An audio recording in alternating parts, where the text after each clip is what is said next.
Sebanyak 250 dus berisi kue dan permen, serta air mineral dibagikan anggota Polres Kepulauan Aru dan wartawan kepada pengendara roda 2 dan roda 4 yang melintasi Simpang 4 Tugu Cenderawasih Dobo.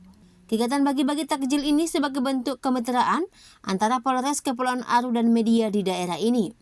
Selain bagi-bagi takjil kepada warga, jajaran Polres Aru bersama insan pers juga melakukan buka puasa bersama di tempat yang sama.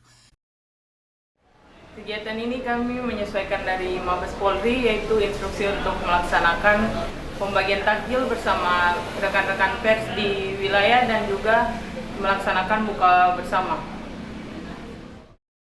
Kasih Humas Polres Kepulauan Aru Ibda Frisilia Alphonse mengatakan, kegiatan ini merupakan perintah langsung dari Kapolri kepada jajaran Polda Polres guna membagikan sedikit berkat bagi warga, serta mempererat hubungan insan pers dan Polres Aru yang terbina baik selama ini. Dari Kepulauan Aru, Agus Labutubun melaporkan.